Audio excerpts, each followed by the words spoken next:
Growing up playing nearly every one of the classic Final Fantasy games, it's been a little tough seeing the only critically acclaimed entries as of late being revamps of the overdone Final Fantasy VII. And although I've drooled over Final Fantasy XIV for the past 7 or 8 years, a main series game just hasn't gripped me in a way that makes me feel so overwhelmed with classic fantasy power. Ifrit, Garuda, Shiva, the list goes on concerning the amount of colossal foes that haven't impressed in recent time. And though the most recent main series entry, Final Fantasy XV, gave some epic scale to these primals and was about as close to the series has gotten to being digestible by all, there was a looming clunky nature to the game that tended to take you out of the moment in many of those instances and others as well. Now in comes Final Fantasy XVI. I don't think I had remembered there being so much hype leading up to anything Final Fantasy related in recent time. People had propped this game up to be a real candidate for Game of the Year as soon as a few trailers had come out, let alone once the phenomenal demo was available to download. But now the game is out. In this video, I'll be talking about Final Fantasy XVI and its execution of some of the best and most classic aspects of this historic series, which allowed it to recapture many of its most hardcore fans and set itself up for even new heights going forward. If you enjoy this video, please subscribe, as over 98% of you who watch aren't subscribed to the channel.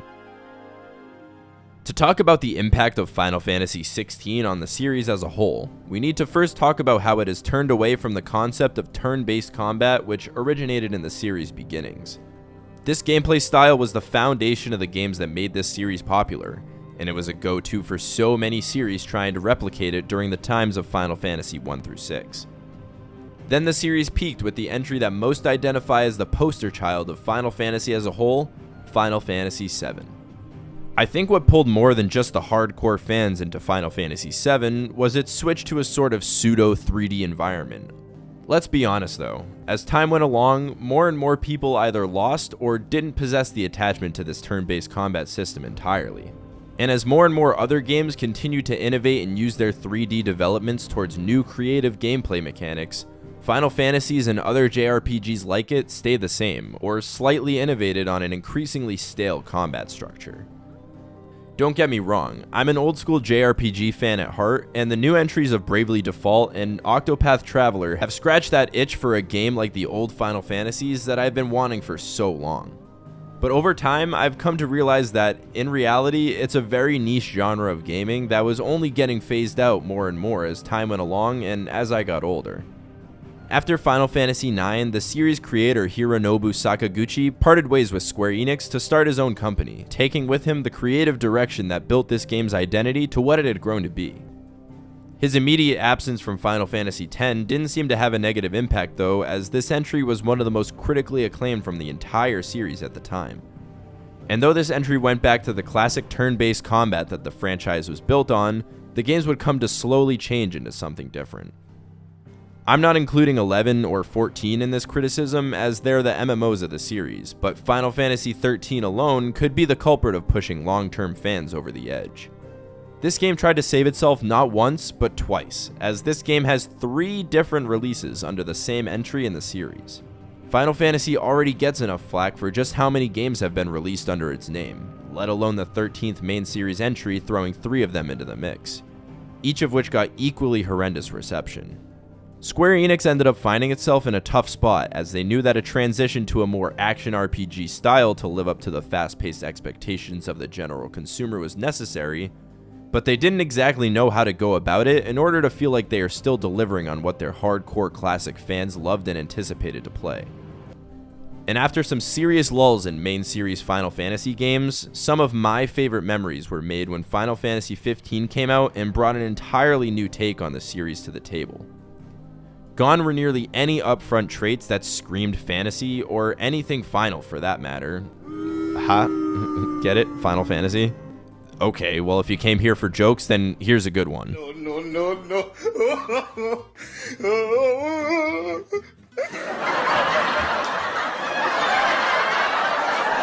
It definitely took me a bit to get around to the edgy e-boy look that the party has going on in this game, but as pronounced as these stylization choices can be at times, nearly all of it is thrown out the window as the series classics Titan, Leviathan, and Ifrit are all given supremely epic sequences when you encounter them in the story. Square Enix was finally capable of using the new tier hardware at the time to implement some serious impressive visual spectacles into Final Fantasy XV. And though the game may not have met everybody's high standards and some criteria pertaining to the games they grew up with, it made new innovations to the Final Fantasy series that steered the franchise clear of fading into irrelevance. Adopting a slightly more muted Devil May Cry combat system, Noctis led the player through some of the most intense battle scenarios to ever grace the series. In the days of pixelated sprites, there was some imagination involved in order to envision what the experience with a given beast would be like in the 3D environment we experience now. Here though, where Square Enix is capable of portraying cinematic quality battle scenes, it seems criminal to lock these encounters into what is possible in a turn-based system. And though Noctis and the crew prove the player wrong in being more capable than initially let off when they're actually pushing a broke-down car up the road in the very first moments of the game, they miss on just a few qualities that really cap the experience off as a game true to that classic high fantasy feel. Then, nearly 7 years later, Final Fantasy XVI comes in to set a new standard for Final Fantasy going forward. Back are the high fantasy elements that were so nostalgic for many classic fans of the series. But this time around, they have the epic meter turned to 11, and there has to be something said towards the seamless flow between gameplay and storytelling exposition that this game so masterfully puts on display. Never have we engaged in sequences of this quality and scale from a Final Fantasy game. But here in Final Fantasy XVI, we get our favorite primals in the form of icons, and they don't disappoint. All of these icons are able to display their overwhelming power, be it through the Panzer Dragoon style sequences like we've never seen before, or monumental cutscenes that make our jaws hit the floor in disbelief. We have nearly all the classics in Ifrit, Garuda, and Shiva, but presented in a package that restores the almighty power we anticipated these monsters to have.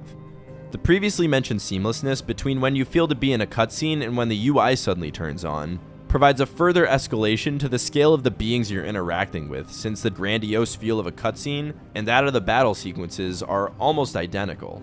Even general combat fully adapts that Devil May Cry system that Final Fantasy XV tried to execute, but makes it feel like you're pulling off some seriously intense combos and actions that 15 only wishes it could have provided.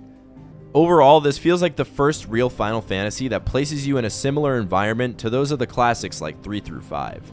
And I can really appreciate that from Square Enix, as many of the fans of the series were brought in from Final Fantasy VI or VII, which were two of the best received entries from the fan base, but embraced a more steampunk hybrid of the high fantasy elements that were commonly found in past games. This isn't a bad direction to take a couple entries of the series, but even though they are some of the most popular amongst fans, I think it would be a poor long-term direction choice if they continue to embrace more realism like they did in Final Fantasy XV, and pull the consumers out of the high fantasy direction the franchise began as. It takes playing the older games to understand the complex of how, while they didn't stand the test of time in the gameplay and even storytelling department, the core fantasy aspects that resonated with all the fans from the beginning have still lurked behind the shadows and were just culminating towards the phenomenal release of Final Fantasy XVI. Truly a game worth playing for both general consumers and diehard fans alike. If you enjoyed this video, please check out the rest of my channel and consider leaving a like and subscribing, as it really helps me out. Thank you.